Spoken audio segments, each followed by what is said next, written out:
कितने मालपुए करते हैं? 33, 33। 33 मालपुओं का दान होता है। 30 मालपुए तो 30 दिन के हो गए, और 3 जो मालपुए होते हैं उसके ऊपर जो 33वें 3 मालपुए जो होते हैं वो एक मालपुआ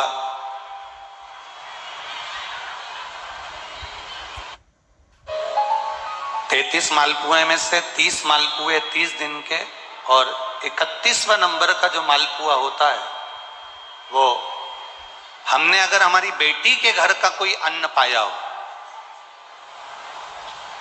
हमने अगर अपनी बेटी के घर का कोई भाग ग्रहण कर लिया हो, हमने अपने अगर बहन बेटी के घर का कोई चीज खा ली हो, तो हमको दोष ना लगे। 32वें नंबर का जो मालपुआ होता है वो हमने अगर किसी संत, गुरु, ब्राह्मण, साधु, सन्यासी, तपस्वी, साधक, उपासक, किसी विप्रजन, किसी ब्राह्मण जन के घर का यदि हमने कुछ खा लिया हो तो उसका दोष न लगे। ये 32वें नंबर का मालपुआ होता है। और 33वें नंबर का जो मालपुआ होता है, हमने किसी के घर का सूतक या सावड़ का खा लिया हो।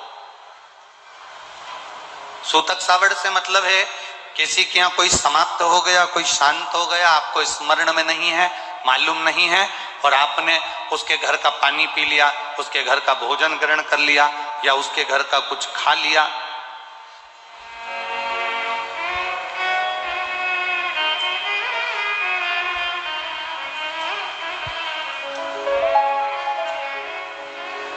हमने अगर कुछ खाया हो, कोई के यहाँ शांत हो गए, कोई के यहाँ समाप्त हो गए, और उसके घर का यदि हमने कुछ पा लिया, कुछ पानी पी लिया सूतक का, तो उसका दोष न लगे।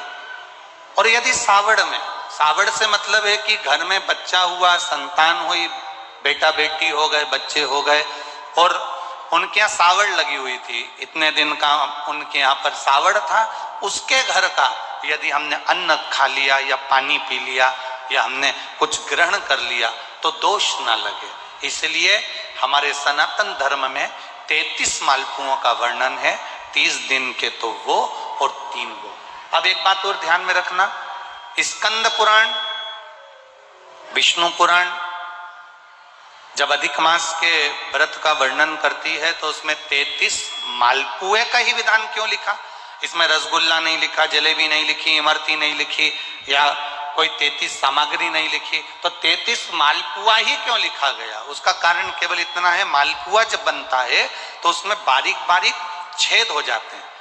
शास्त्र के अनुसार जितने छिद्र मालपुए के अंदर रहते हैं, अधिक मास में 3 वर्ष में एक बार यह मालपुए का 33 मालपुए का जो दान दिया जाता है, इससे जो जीव हमारे पूर्वज, हमारे जो गए हुए जीव हैं, कई भटक रहे होते हैं, कोई किसी योनि में है, कोई किसी जगह भटक रहा होता है, तो वो उस योनि से हमारे केवल अधिक मास में दान कर देने से वो उस योनि से मुक्त हो जाता है। इसलिए इन मालपुओं का वर्णन है,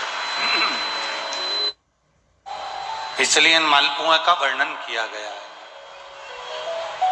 अब एक बात अपने भीतर उतारिएगा जरा, कि अपने जीवन काल में हम करें, दान करने की मना नहीं, भजन करने की मना नहीं, संकीर्तन करने की मना नहीं, भगवत भजन करने की मना नहीं, पर दिखावे से परे होकर,